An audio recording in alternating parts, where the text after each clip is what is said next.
Thank you. Thank you so much, Monisha. I can't say no to you. You are a very dear friend, a very special person. So I'm always there to be with you and support you, and through you, hopefully, your audience as well. Thank you so much for honoring my request and jumping onto I'm Possible and Smart and having this conversation with me today. So welcome to the Of podcast course. series. Now it's been a quest, Mr. Feroz, and I think as parents of children with different needs, we know that I think talking about all the sensitive aspects of life are important, right? Through various channels Sure. that we get. Now, you have been somebody who has been living, breathing in the space of creating inclusion in various ways, right? We know that we've seen you, we've been hearing you. I wanted to pull you back a little bit into your history Sure. and ask you, how did it all start for you? Because we all start in a different way, right? Yeah. We Yeah. it's never a path chosen. So how did it Yeah. begin for you? Yeah. I think if I when I look back at my journey, I think there were various influences. The most important influence was really my parents. I grew up in a very, I would say, middle class family. My father was in the railways. Um, he really started at the lowest, one of the lowest levels in the Indian Railways, went on to win the Indian Railways highest award. So he was incredibly successful in what he did. But I think one of the core things that I noticed very early that both my dad and my mom demonstrated always was a sense of giving back to the community. That's where I realized that it doesn't matter how much you have, you can always give back. There's this whole belief that first you have to accumulate a lot of wealth or whatever, and then you can give back. With my parents, I saw it the exact opposite. That even when they had very limited means, they would always give back to the community. The service, the idea of service, was very integral to the way I grew up. I remember when I was very young, one of the things that I remember overheard my parents speaking at night was they were worried about how to get the maidservant's daughter married. Those were big concerns. I'm talking about in the 80s, where getting a girl married was a big deal, right? And so I remember they were genuinely thinking about, okay, I have to save some money so that the girl of servant's girl could get married, and that those things have stuck with me. So a sense of service and giving back to the community was always in me, deeply ingrained. And I think I was incredibly fortunate to have uh, you know incredible parents who gave me the right education, the values, and so on. When it comes to my work in the disability world, of course, it was extremely personal. And after my son's diagnosis of autism, like everybody else, I went through my own journey of from denial to acceptance. And one of the things that every parent goes through is, the first priority is how do you take care of your child, right? So I went through those same journey of what's best for Vivan. He was only 18 months when he was diagnosed. He's 15 years now, so the struggle to take care of his needs is ongoing and it will continue Hmm. forever. But that didn't mean that I wasn't thinking about how could I give back to the community of people with disabilities in some way. Every day you have your own struggles, but of course you can also use your network, your position to give back to the community. There were many things that I've done, but really one of the big, I would say, defining moments was a conversation with Dr. Arun Shauri. He had written a book called Does He Know a Mother's Heart, which I've often shared in various platforms, where he stands for God. So he's asking a question: does he know a mother's heart? Does God know a mother's heart? I thought it's such a fascinating title for a book. And he had written that in response to trying to discover the reason why his son was so profoundly challenged. His son Adit is probably 50 years old now. He's completely quadriplegic, can't move, can't speak, can't do anything. And so he basically wanted to explore this question: ki, why am I dealt with a child who's so different from everybody else? And so I had hosted him for a talk at SAP, when the book was released. I was the managing director at that time. And so I had this fascinating conversation with him, and the room, and I had opened it up for parents of employees. Not surprisingly, most of the people who showed up were mothers, and they all were so grateful to Dr. Shori for having written that book, because he said that he was trying to find that answer in various religions. He was saying, what does Hinduism say? What does Christianity say? What does Islam say? And he found that the best response across all religions, this is his personal point of view, is in Buddhism. And he said Buddhism says that the highest form of service is to take care of somebody who can't give you anything in return. Right? And he said, if you look at this as a form of service, you would be able to deal with the suffering. Suffering is universal. You have your own suffering, I have mine. Everybody has their own suffering in life. There's no person who hasn't gone through some kind of suffering.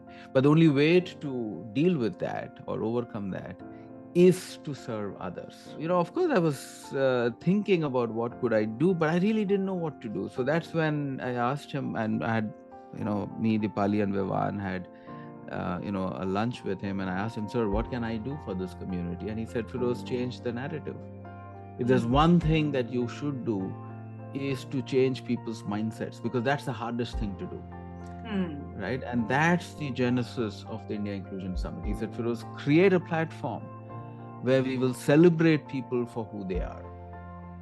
Right? It should not be a platform where we are crying and we are disappointed and we are sad, but it should be a celebration. It should be uplifting. It should be hopeful. And there should not be any, people should not be, shy about this. It should not be seen as a taboo. He said, unless we talk about it openly and celebrate for people who they are, we will not change anything in this country. That's how I started the India Inclusion Summit in 2012. Of course, that's one of the many things that I've done in the disability space, but that has become kind of the centerpiece of a lot of the work in the disability space. And I think you nailed it there, Feroz, because all of us, we have this. I think we grow up with this, thought process that jab hoga tabhi dekha jayega. So we cross the bridge when we come to it. But I think that is how these sensitive issues get pushed back to a point in time in our lives when we are faced with circumstances and we are having to find solutions at that point of time. This whole aspect that you dived into, where you said that put a balm on the place where it hurts, right? And somewhere I feel giving back to the society, doing something positive, is like a balm which you sort of self create to heal yourself. And I think giving is the best way of self healing. India Inclusion Summit started for you with this process of changing the narrative, but I think what it has done over the years is it's created amazing ripples in the society. What have you observed that has led from this movement that you've created? And I call it a movement intentionally. I don't think it's just one event that happens annually. Of course not. When we started, Monisha, it was a very modest idea. I mean, we said, okay, let's put together an event. That's the easiest probably thing to do. And there wasn't, one of the things that I noticed was there wasn't anything focused on disability. I mean, typically you will have, you'll have a big event, you'll have one token conversation on disability where they will have, the people who are talking normally would have no clue what they're talking about. And I had seen that. So I said, why not do an entire event focused on disability? So the first 2 to 3 years, we focused on just doing the event. And of course, every time we did that, we often questioned ourselves, is this good enough? Are we creating the right impact? And the more we did it, the more we started understanding the space. Remember, I had no understanding of disability like most people, unless it hits you. So it took us a significant time to even deeply understand what are the challenges, what is it that we need to do. So one thing led to the other. So I think it was in the 5th year of the Inclusion Summit when we started the Inclusion Fellowship. And the fellowship was primarily started because I found a gap that the problems of people with disabilities needs to be solved like you're solving a business problem. right? Mm. And so there has to be entrepreneurs, there has to be an ecosystem of entrepreneurs who are trying to solve this problem, because one person alone cannot solve it. But Mm. the funny thing that I found, or the interesting thing, was the social entrepreneurs who were solving a problem in the disability space never got any funding, because Mm. people assumed that the field of disability is a non-viable space. People Right. don't have money, so they can't pay for the services, they can't pay for the products, nobody wanted to invest. Mm. And so that's the idea of starting the inclusion fellowship, where we said we'll identify these entrepreneurs who are solving on the problem in the disability space, and we will support them through our network, connecting them to the right people, helping them build these businesses. And that's the start of the fellowship. Then we started something called the Art for Inclusion, which was again wanted to Mm. provide a platform for artists who are in the disability space. Then we realized that there's a huge urban rural divide in India, right? Mm. I mean, all the narratives are very urban centric. If you go Mm. to rural India, disability is probably 20 years even behind, further Absolutely. behind than what's happening. So we said, how do we amplify the voices of people in rural India? And that's how we started the Everyone is Good at Something campaign. So I think we have just grown with it, right? Mm.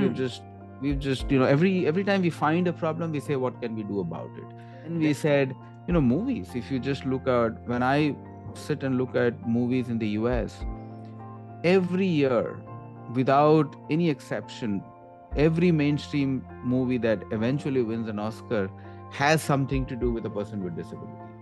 Mm. It's people just haven't noticed it enough. If you look at last year, it was Coda with one of the best movie. Mm.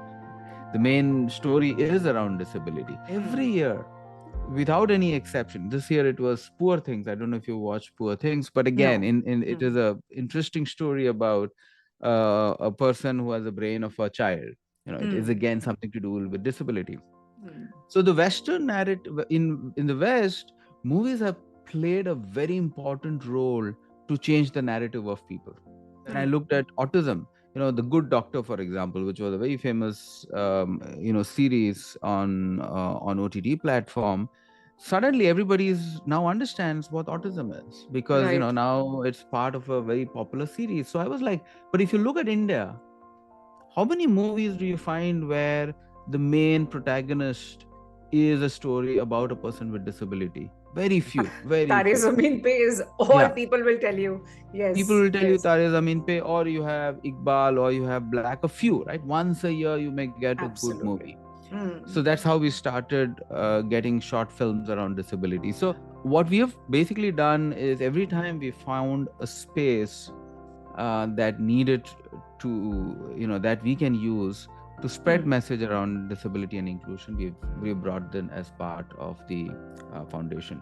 Honestly, this is probably the most commonly asked question, Firoz.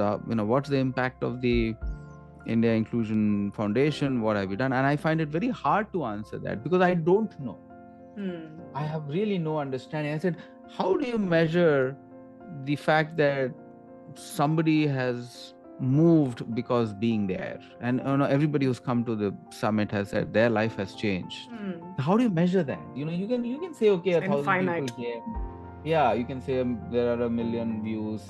But more than that, how do you measure an internal transformation that a person Mm. undergoes through when they come there? So it's very hard to measure it, but Mm. we do it because we are convinced it's the right thing to do. Right. And more than anything else, it's such a great joy to be Mm. there. And the whole week we are so much fun. I say, I'm not doing it for others. मैं अपने लिए कर रहा हूँ, मुझे बहुत खुशी मिलती है, बहुत Mm. प्यार मिला लोगों का। और मैं इसलिए करता हूँ कि मैं बड़ा सेल्फिश आदमी हूँ, मैं अपने लिए कर रहा हूँ। That's it. It's as simple as that. I've met the nicest people because of the Inclusion Summit. The joy हाँ, that there is in doing service is हाँ, understood only by those who do it, right? It's something that you cannot absolutely. share, you can't explain, and बहुत it's uh, मुश्किल है। it's infinite. But Yeah, can I ask you something personal, Feroz? And this yeah, is to be aired, okay, on my socially. So I'm going to ask you yeah. this because this is a little important. And again, I have my selfish interest here. When you do what you do you get your answers in dealing with your own issues in life? I'm sure there are. I can imagine what happens inside inside the four Yeah. walls of a house when you're living with a Yeah. child who needs Yeah.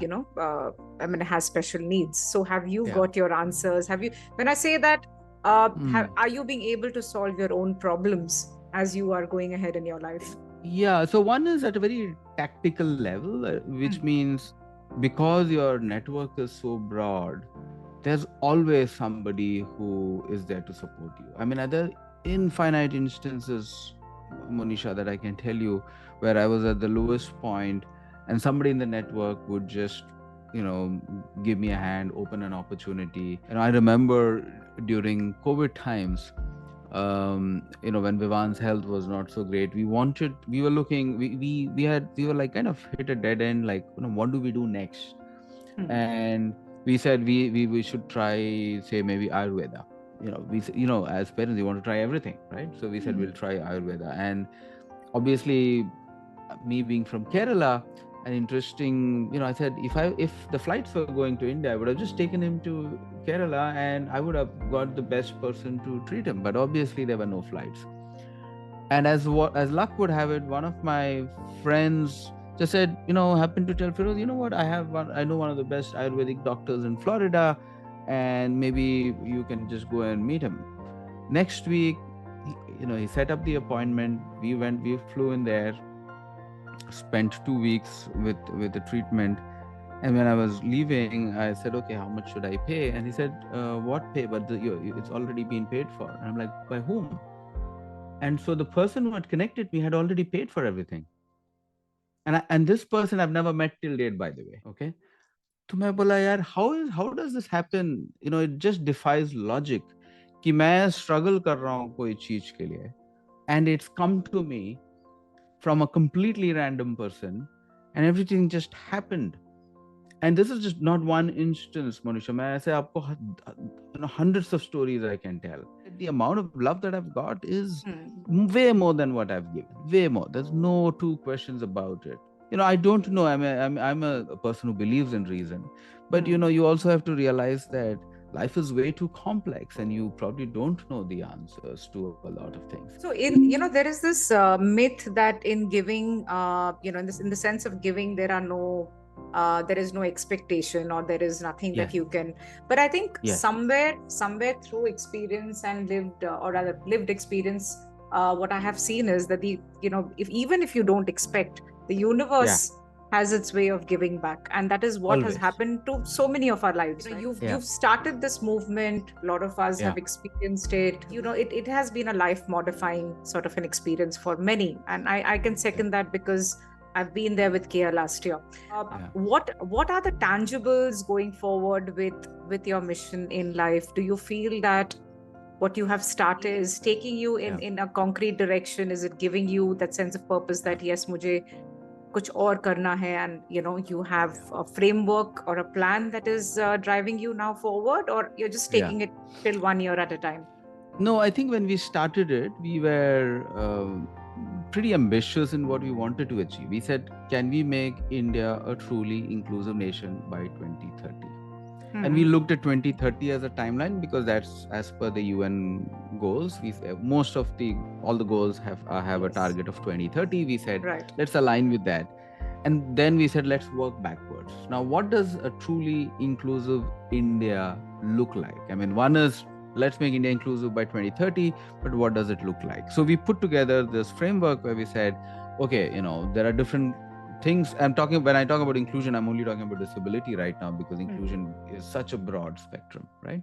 So we defined clearly, right, in terms of, awareness, in terms of accessibility, in terms of healthcare and insurance and so on. So we had kind of put together a certain framework, but we also realized that at the end of it, none of that will happen unless we make people aware of what is disability. And the basic questions are just three things. What is your understanding of disability? Do you know what the disability law is, and do you know what your rights are?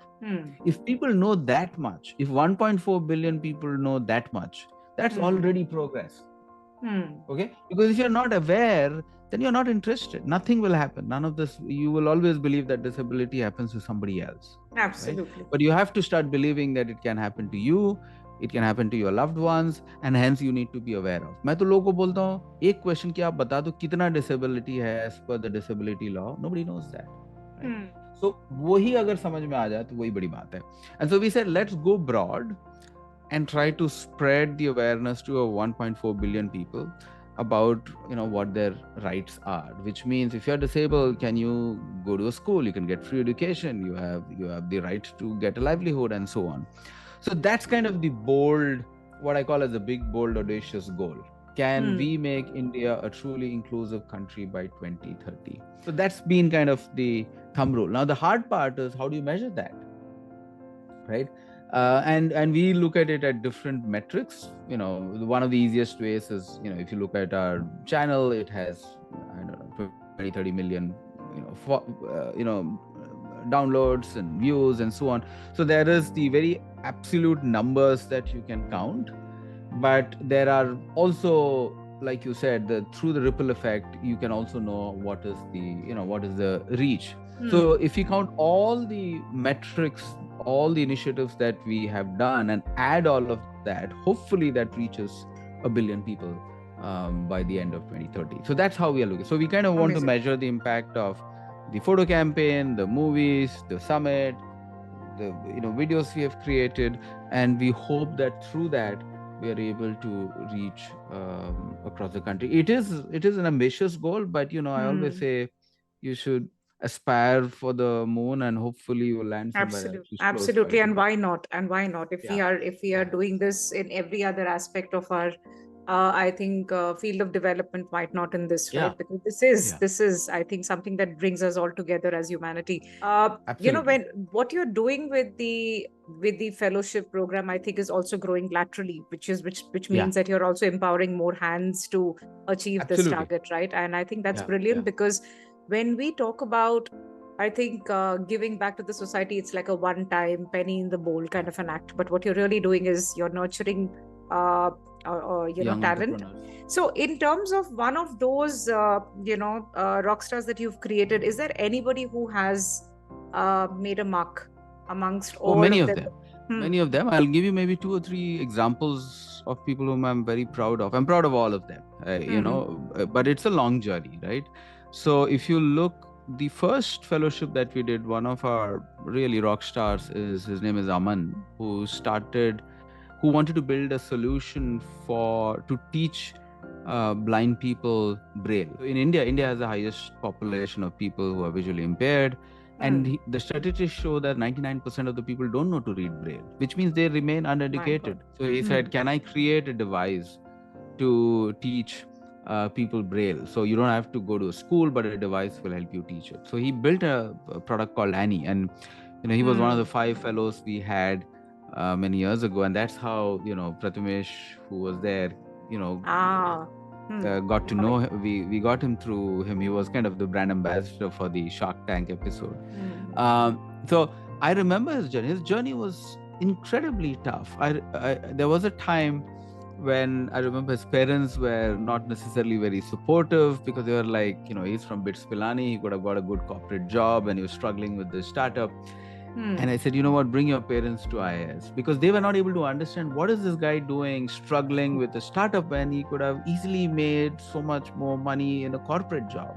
Right. And I said, get your parents to IIS. And I remember he got his parents to IIS, and they were in tears. They were so moved. They said, now I understand that my son is doing something which has such huge impact. Absolutely. Right. And last year, I was there at his office this year, and he has now, I think, almost 50 employees. He was on the Time magazine as one of the top innovators. Can you believe, on Time magazine? But I've seen him in the last 7 years go from that point of struggle to now making it really big. So I'm very proud of them. There are many others like him, but this is a long journey. This is a long shot. Every entrepreneurial journey at least takes you 10 years to become successful.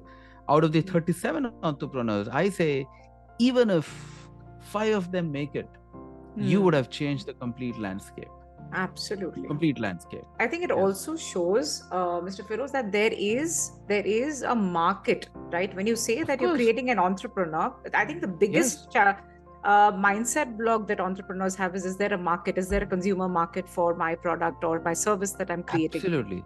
So what you're Absolutely. actually saying seconds the fact that there is a market of takers, and I think this is exactly what Arman or anybody else talks about. That give us a chance, and we will show you where we can stand up as Absolutely. consumers, right? If you give us the right Yeah. products and services. So one of the, that's one of the reasons we started it, because there was this predominant narrative that the disability space, there is no market, which is not Hmm. true.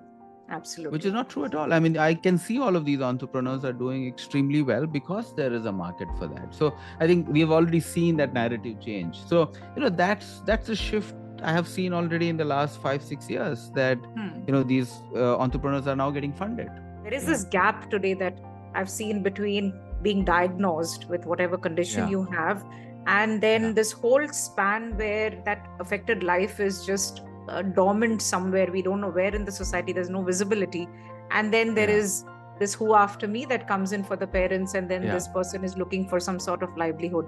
So have you Yeah. seen, or is there anybody working in that space of Yeah. inclusive education? And I mean, not a separate schooling system, but Yeah. where everybody can study together. I've been soul searching everywhere, and I've been asking this question because I think one of the things that bothers me is that, if you don't educate people because Yeah. of these barriers, how Yeah. are we ever going to condition them to look for sustainable Yeah. livelihoods? Yeah, no, I think I don't think I have not seen that a truly inclusive classroom. See, Vivan goes to a class.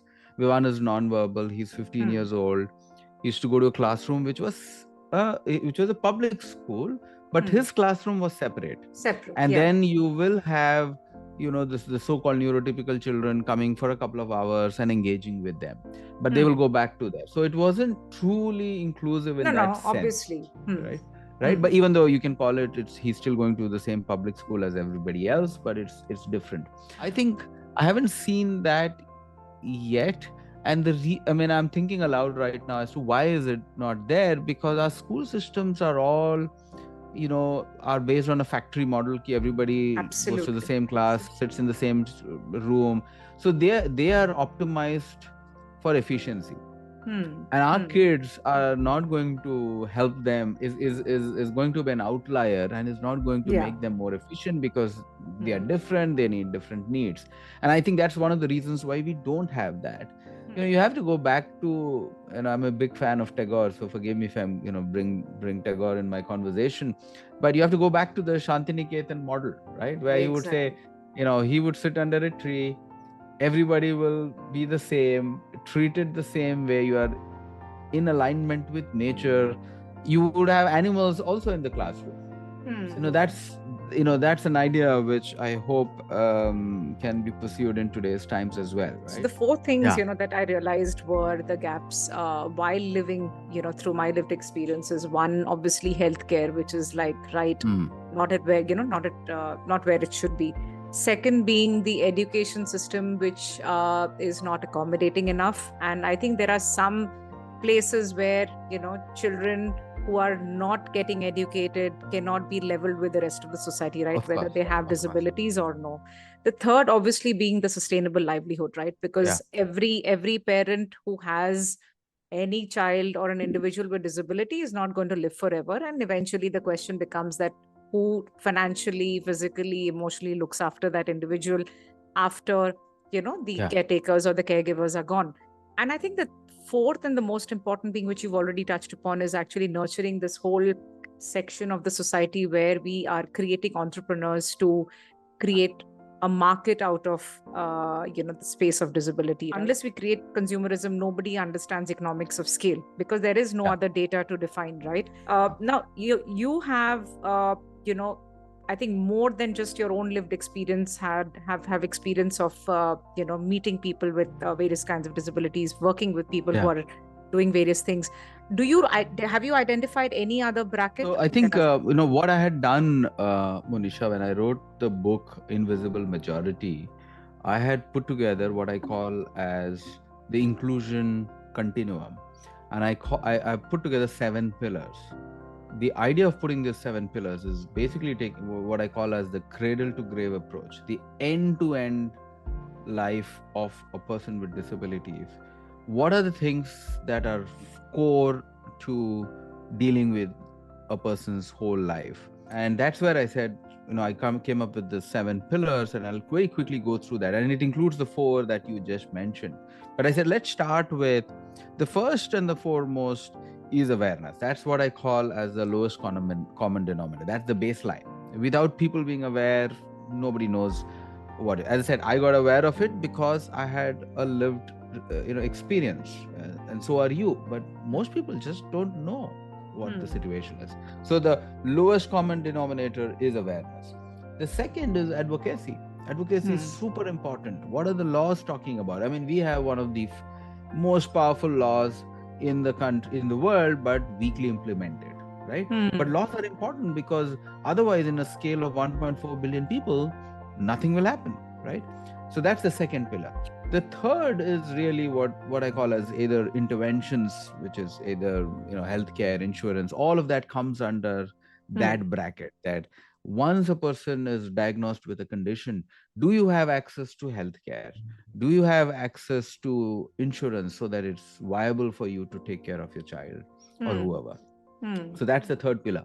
The fourth pillar, and I'm taking it in the same order as a person goes through, right? So the fourth pillar is really education, and you spoke about it, right? Is there inclusive schools and so on? The fifth, after education comes employment. It's very important that they find meaningful jobs for everybody, because everybody deserves to earn Absolutely. a meaningful life. The fourth one, the sixth one is what I call as lifestyle. Now, what do I mean by lifestyle is people with disabilities should be able to go watch a movie in a movie theater. That's a lifestyle. And last week, for example, one of my very close friends, he reached out to me and said he's a wheelchair user. He can't travel because most of the flights cannot accommodate a person on a wheelchair, unless you have to lift the person from the wheelchair into the seat. But he said, I cannot be lifted because I need to be on my wheelchair most of the time. He cannot travel on a flight. So these are lifestyle choices which people may not think it's essential, but they are absolutely necessary. Or the things like, what does why are we thinking about marriage for people with disabilities? Most of them don't talk about it. Okay, fine, if you're disabled, this is your life. No, they deserve to get married, have a family like anybody else. So that's what I call as a lifestyle pillar. And the last one is what I call as assisted living, or really what happens, where does these people go after you don't have the parents. So I put a framework called the 7 pillars, right?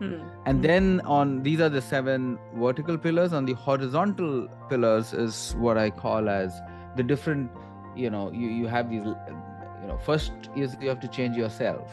Then you start thinking about changing a small community. Then you Around start you. talking about around you, right? You start your nonprofits and so on. And then you start doing it at scale. And finally is really system level changes. Ultimately it has to go beyond you. How Absolutely. can what you do lead to system level changes? So once you understand that framework, a lot of what we are trying to do through our foundation work is to drive system level changes. So I hope that we don't need the foundation anymore, because the system level changes have got so deep rooted that our society has become a lot more inclusive. Yeah, Yeah. one good thing, Firoz, is that, over the last decade, I think a lot of people are at least, let's talk about good things, right? A lot of Yeah. people are actually coming out and talking about, subjects in this space. And I think that is probably because of the, increasing levels of awareness. They're talking about it in the Absolutely. workplaces, they're talking about it in individual groups, etc. I think that's a good thing. What is your ask from the society around you, like people who are listening, and to whoever you I talk? think in general is to move from sympathy to empathy, and from empathy to compassion. Okay. Mm, I think a lot of people, even today, lead with a sense of sympathy कि यार ये बेचारा हुआ है, so sad, and I hope Hmm. all of that. So I think that's the sympathy point, which is very short term. If you're sympathetic, you don't act, you just feel that for a few moments, and then you move on. Hmm. Our goal is to really move everybody from sympathy to empathy, right? And I say that you don't have to have a lived experience to move to that point of empathy. As long as you can understand the other person's pain, Hmm. I think you will move to that sense of empathy. But the most important is to get to compassion, because Yes. compassion is the place when people act, Hmm. right? Empathy is a place when you kind of feel. It's like, when you watch a movie, Your you start senses are crying. sharp. Yeah, your Yeah, senses for yeah. each other are sharp. Hmm. Yeah, but you watch a movie, you leave, and then nothing happens, right? You go Hmm. and live your life, which is again our goal through our inclusion summit. When people come there, they Hmm. get moved from the empathy place to the compassion place. Hmm. That's when people start acting and saying, okay, now I understand it deeply because I can feel the pain, and I can feel it as if it is my own pain, right? Then they start acting upon it. So my only hope is that people become a little bit more compassionate, and it's Hmm. just good for humanity. I'm not saying it's only for compassion for this, for people with disabilities. Just a much more compassionate society makes for a better world that we all can live in. That's my only goal, that make Hmm. people a little bit more compassionate. You can't make them, it's their choice, but if you can provide them with the right environment Hmm. to understand deeply something, I think, I genuinely believe in the goodness of people. Any Genuinely believe. ask, Feroz, from the system level, people who are at the governance, people who are policymakers, Yeah. somewhere where you feel that yes, while we have this bottom up approach, there needs to be a top down as You well. know, oh yeah, yeah. I think my belief is that people in power have a huge responsibility, in some ways, even a moral responsibility, to use their power to be in service of others. And I say this every time I go to a corporate world. I look at the CEO and say, you have a responsibility. You're fortunate to be in a position of power. Have you used your power to lift the others who are not Hmm. as fortunate? So I often say, keep an open mind, be curious about whatever condition that people are going through, and don't Hmm. judge. Hmm. Because most of the times we come with a certain baggage and judgment. Hmm. If you enter with that kind of a perspective, more often than not, the solution will come to you. Right. You don't have to tell what people need to do. They will figure it out. So make them a part of the problem solving process, right, rather than looking Absolutely. at it as as a subject that needs to be solved. I think that's well said, Firoz. I think most of the time what I have experienced is that you are or rather a person with disabilities looked as a problem, Yeah. who needs to be attended to, who needs to be taken care of, but they are not included in the problem solving process. Now, this is an awkward question, I know, to end the podcast with, but at the end of the day, what makes you feel, I think, more I would say more accomplished today? Is it your own personal, achievement, or what you've done with all of this? Because You this know, is not how no, I'm sure you planned your life ahead. So no, of course not. this has been quite a you know, trajectory. Yeah, Yeah. no, I've been, firstly, I've been incredibly fortunate with the journey that I have got. I have absolutely no complaints. Of course, none of this was planned. But there's a saying, right? There's no rainbow without the rain.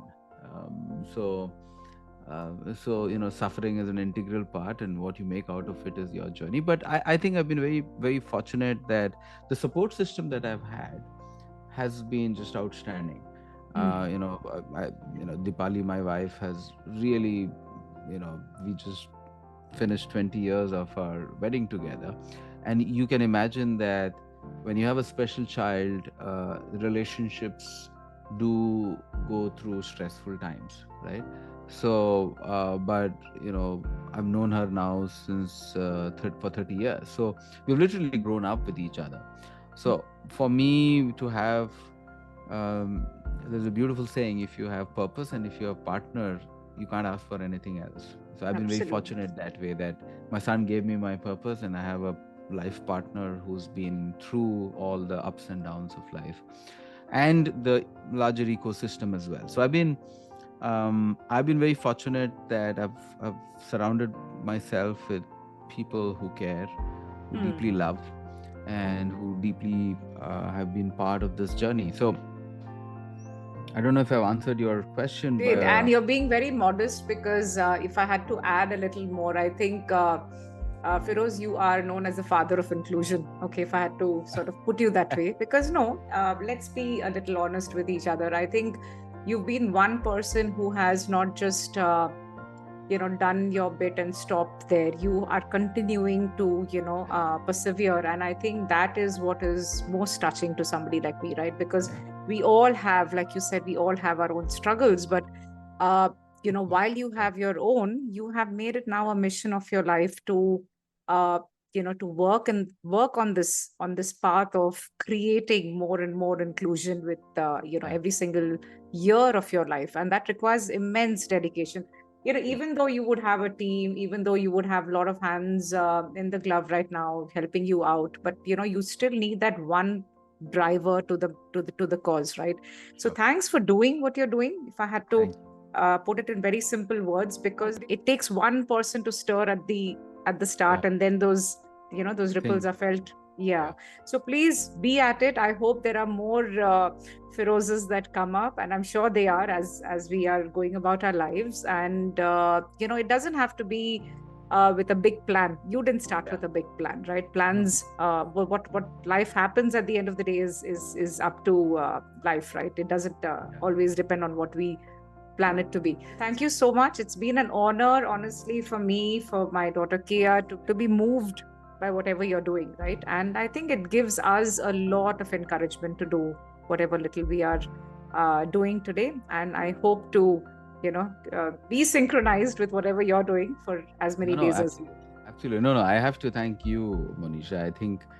Um, I think you are really a trailblazer mom. I've been, through my journey, I've really, the one thing that I've observed is in this field, at least, the true heroes are the mothers.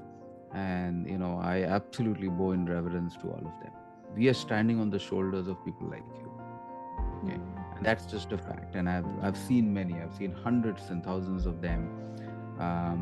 And they've been just wonderful. I mean, there are no words for the courage they've demonstrated, people like you, for the unwavering, unconditional love and support that you've done, not just for children but for the larger community. So I've grown because of people like you. As I Likewise. said, the reason I do it is because I get to meet such incredible people. So I'm so blessed to have our paths have crossed thanks to Kea as well as Naira, and we should never forget that those lovely Absolutely. kids are the reason why we are having this conversation. So we're very Absolutely. It's the grateful kids. for that. It's the It's the kids, kids. Yeah. and more power to you. Keep up the good fight. I often say, Thank you. lage raho, keep up the good fight. We have to do what we have to do, and all the best. And thank you once again for inviting me.